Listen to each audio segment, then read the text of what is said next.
Judge him if you will, but Highway Reroute Movement leader Dr. Wayne Kubla Singh's protest action this past few days for a cause that many believe is a losing battle has put his health and life in danger. In a moment, you will hear the stories we brought to you initially 6 months ago of the people whose lives are being affected whether the highway gets built or not. The construction of the Mon Desir to Debe portion of the Point 14 highway has been argued over, discussed, debated for many years. The development, which many believe is necessary for a growing nation, has also caused distress and troubles to many lives.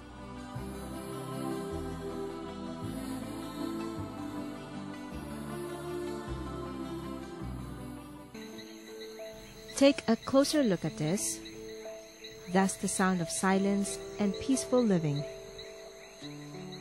And this may be the last time you will see these surroundings like this if the government's plan to build the much disputed part of the second highway from Debe to Mon Desir continues.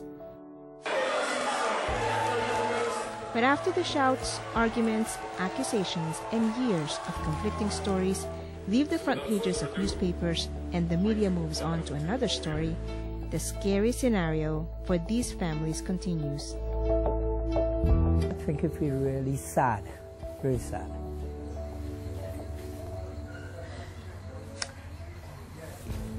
It made very, very sad. Destroying a family like this, not easy to get. You know, if I get sick or anything, I found right here, you know. So this is where you feel. The feeling is real bad, you know. All right, let me say they give you money, you take the money here. They send you pretty moon in one lot of land, and they send that one down in that corner. They say 100 acres, you know, where they put in them. How comfortable you will be there. So money could make you comfortable? No. No money could make you comfortable. You see, you are very comfortable. Understand? 76-year-old Zinur Karim worked as a builder and for most of his life prides himself as a good provider, helping his children have their own homes around him here on Bangwari Trace in San Francisco. Mr. Karim is also one of the many elderly residents from the 13 villages which will be affected by the proposed Debe to Mon Desir part of the highway.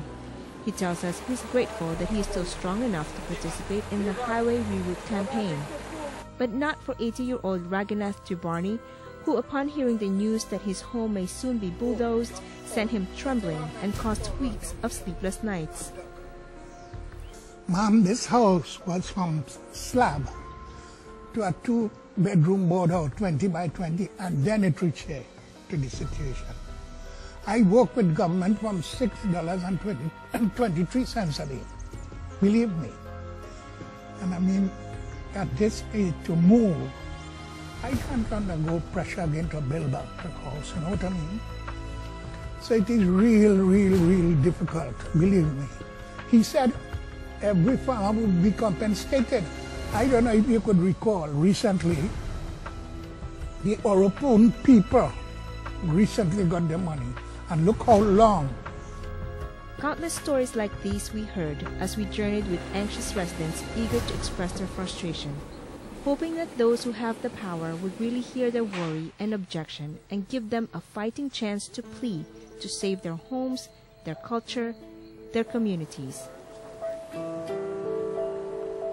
The lack of consultation, the poor communication on the part of the government, we almost feel deceived.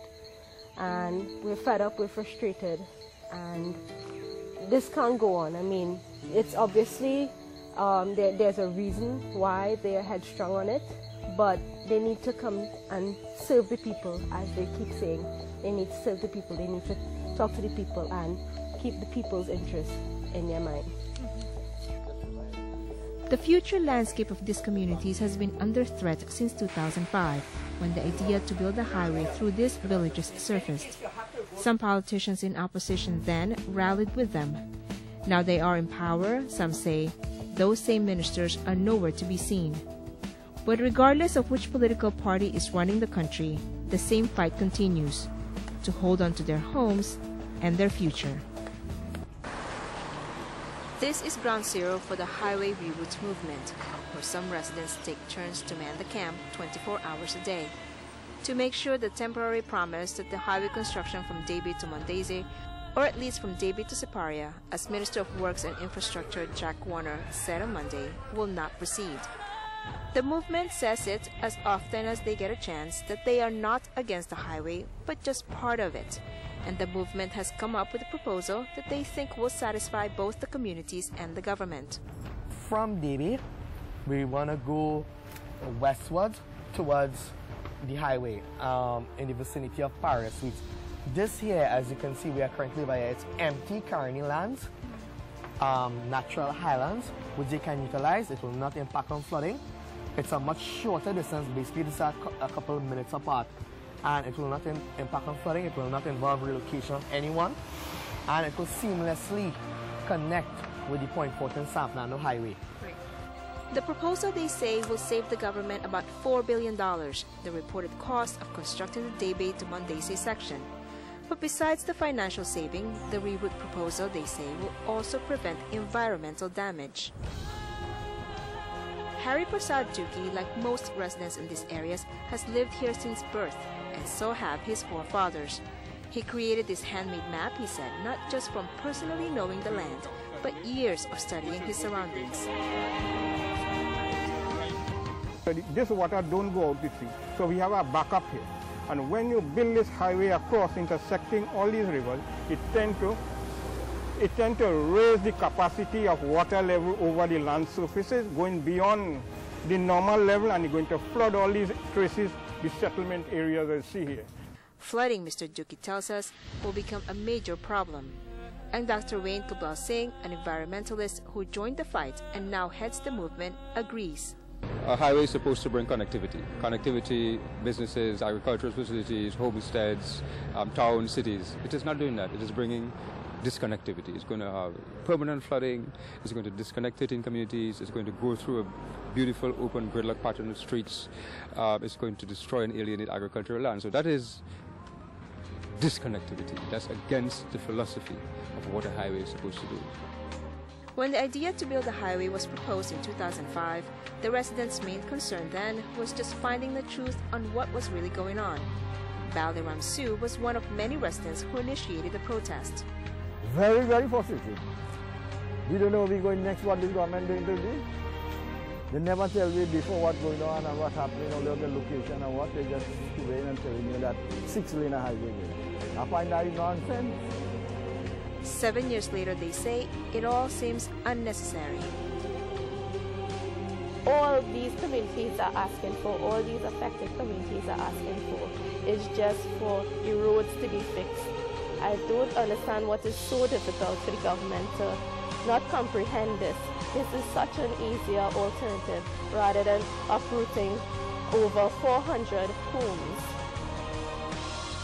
Dr. Kubal Singh tells us the movement continues their efforts to stop the construction of this part of the highway and is planning a major action that he says is supported by the trade unions, other political affiliates, professional institutions, including universities.